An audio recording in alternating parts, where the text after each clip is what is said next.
Buenas noches, soy Mónica Herrera y voy a dar una explicación sobre la sentencia dada que es la responsabilidad y limitaciones de la responsabilidad, con el número de caso 2213 IN,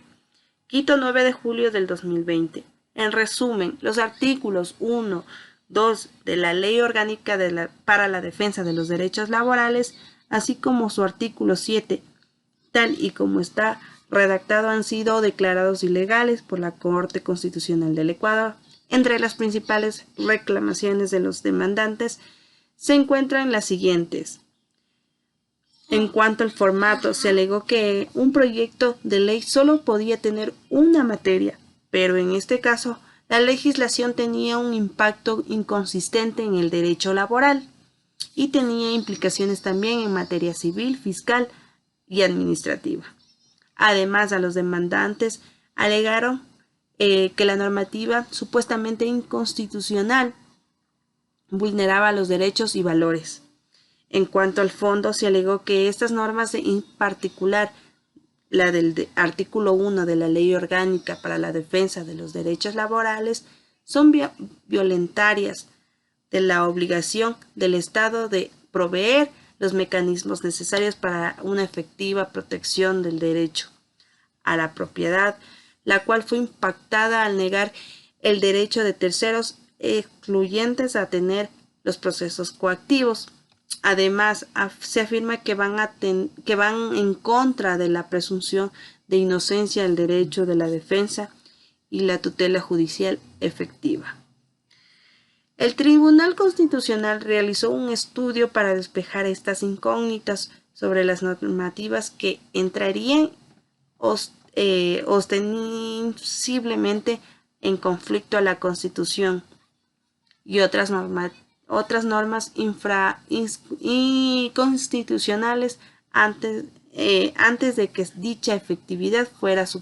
puesta a su conocimiento. Además de decidir que las reclamaciones presentadas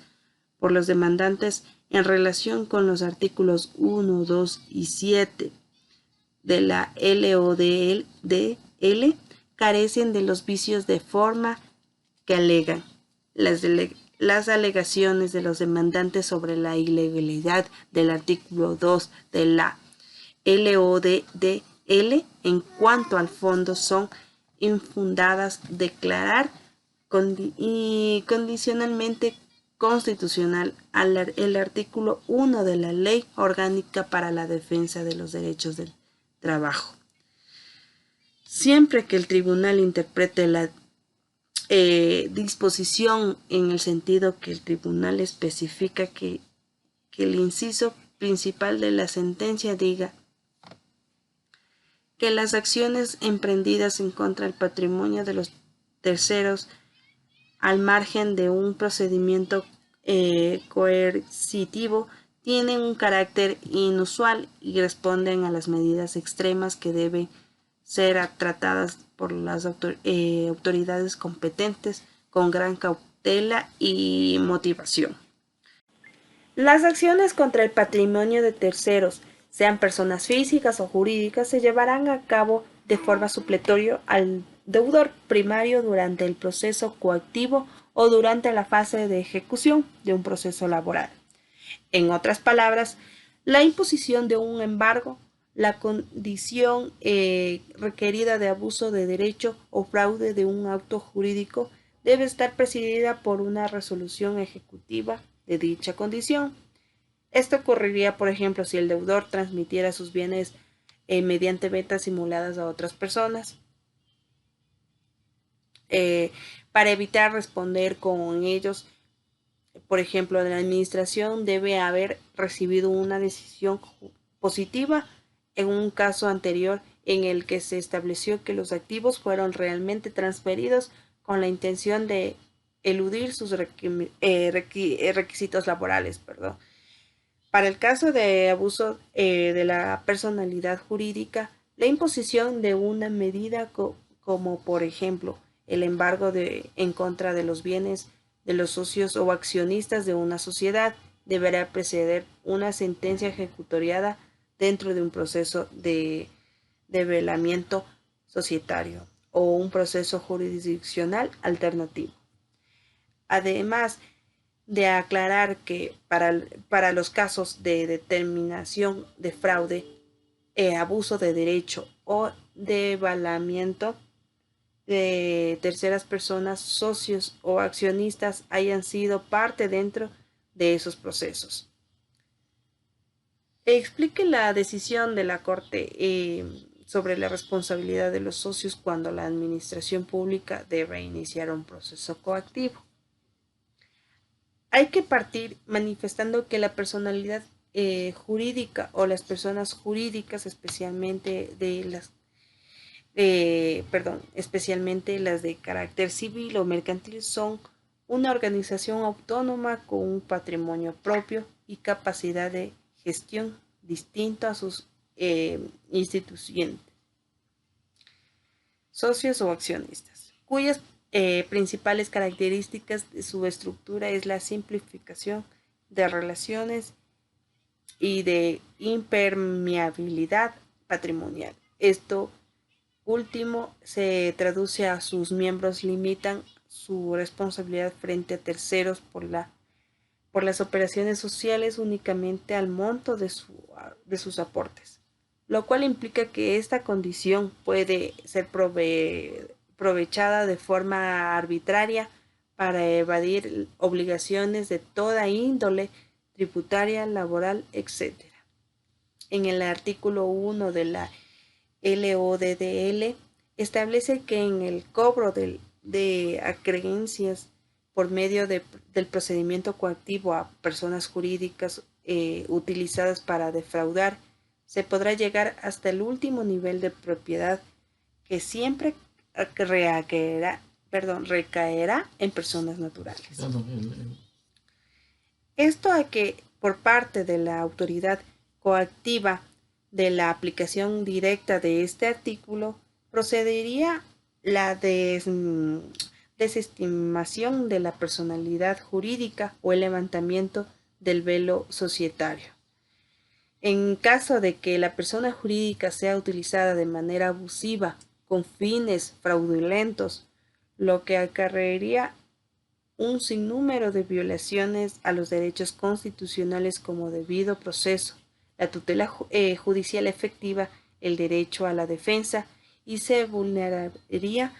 la presunción de la inocencia.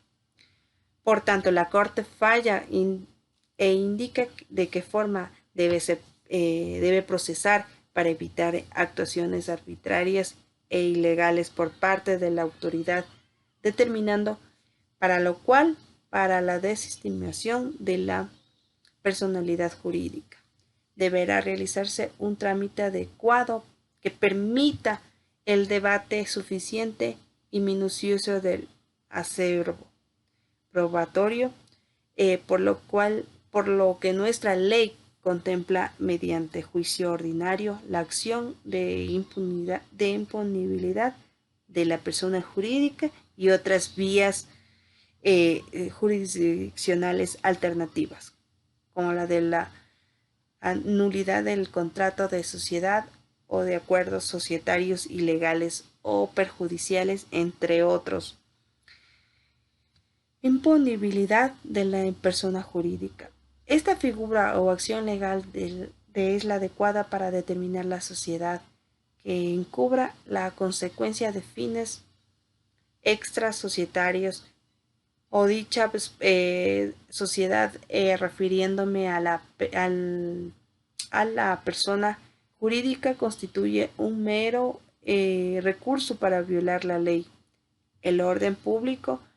la buena fe o para frustrar derechos de terceros, por lo que dicha responsabilidad se imputará directamente a los socios o a los contratantes de la que hicieron, posiblemente quienes respondieran solidaria e ilimitadamente por los perjuicios causados.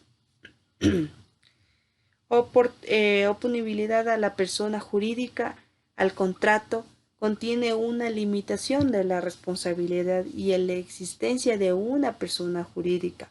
permite además oponer la persona jurídica a terceros, es decir, si una tercera persona ha sido afectada por un acto de compañía o sociedad y dicha persona jurídica sea objeto de una acción judicial, esta acción no pueda encaminarse contra los socios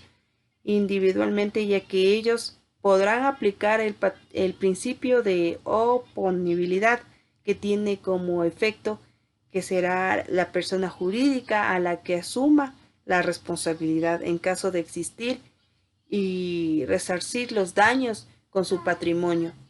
mas no con los de los socios o accionistas. Gracias.